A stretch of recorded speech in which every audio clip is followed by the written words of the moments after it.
Hello दोस्तों, नमस्कार, सत श्री अकाल, राम राम जी। आप सबका स्वागत है मेरे चैनल राम दीक्षित की डायरी पे।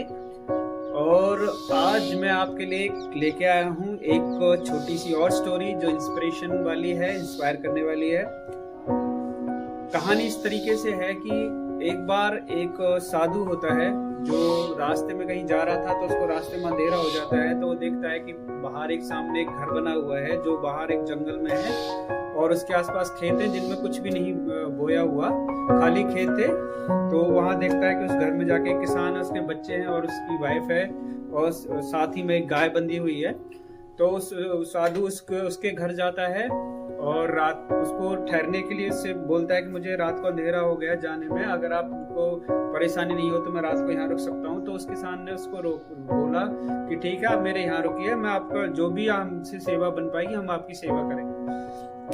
तो जब वो साधु रात को वहां रुकता है तो खाना खाने के बाद तो साधु किसान से पूछता है उस आदमी से कि आप एक बात बताइए, आप लोग यहाँ इतने गांव से दूर, कस्बों से दूर आपका घर है, तो आप कैसे गुजर बसर करते हो? तो उसने कहा कि महाराज, मेरे पास ये गाय है, इसके दूध से जो भी मिलता है उसको मैं बेचकर जो भी पैसे मिलते हैं उससे ही हमारा गुजारा अच्छा भला सही से चल रहा है। तो हम सही से अपना टाइम पास कर रहे हैं, अच्छा हो रहा है।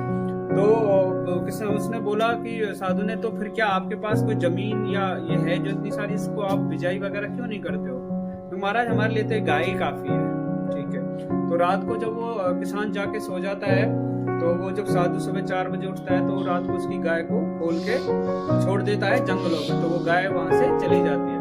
अगले दिन जब सुबह किसान उठता है तो देखता है कि उसके घर में जो गाय बंधी हुई थी, जो गाय थी जिसके दूध से उसका घर का पालन पोषण चल रहा था, तो वो नहीं था।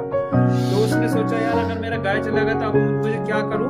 तो उसने उसके पास जो भी इससे पैसे से जाकर उसमें किसान उस कस्बे से जो उसके पास था वहां से जाके कुछ बिजाई के लिए गेहूं और जो भी बीज था वो लेके आया और उसने अपनी जो खेती थी, जो उसके खेत खलियान जो खाली पड़े थे, उसमें उनकी बिजाई की।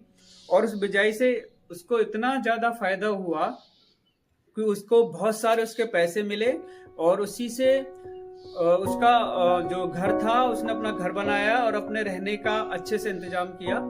तो कुछ सालों बाद जब वही साधु वहां से घूमते फिरते हुए आया तो वहां देखा कि वो जो पहले एक छोटी सी झोपड़ी टाइप जो घर बना हुआ था, उसमें अभी वहां एक बहुत बड़ा घर बना हुआ है, बाहर गाड़ी खड़ी हुई है और उसके बाहर उसके लिए ट्रैक्टर खड़ा है। तो बहुत सारी चीजें उसने देखा कि वहां पे तो बहुत अच्छा हो गया। तो वो साधु उसके पास जाता है और किसान से बोलता है कि क्या आपने मुझे पहचाना?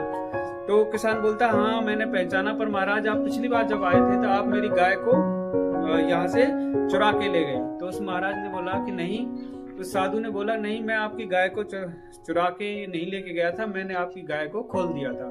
क्योंकि मैं अगर उस गाय को नहीं खोलता तो आज जिस तरीके से तुम कमा के इस तरीके से आपने घर बनाया हुआ है, ये सब बनाया हुआ है, तो ये शायद आप नहीं कर पाते। तो साधु की बात सुनकर उस किसान को समझ आया कि हाँ, मेरे पास सोर्स ऑफ इनकम के लिए बहुत सारी चीजें थी जो मेरे पास, जिसको मैं यूटिलाइज नहीं कर रहा था। तो इस कहानी से कहानी इतनी है कि हमारे पास बहुत सारे सोर्सेज हैं कमाने के, पैसा अर्जित करने के, पर हमको दिखाई नहीं देता। जितना हमारे पास है हम सोचते हैं चलो ठीक है यार, इनफ है, इसी में ही अपना गुजारा सही चल रहा है, खाना पीना हो रहा है, बच्चों के लिए चल रहा है। पर हमारे पास और भी बहुत सारे सोर्स ऑफ इनकम है। और जो आज का समय है जिस तरीके से चल रहा है, आपको भी पता है, खर्चे इतने सारे बढ़ गए हैं, बच्चों की फीस इतनी ज्यादा हो गई है और घर में कुछ भी खाने पीने का लाते हैं तो वो भी अब हजारों में आता है।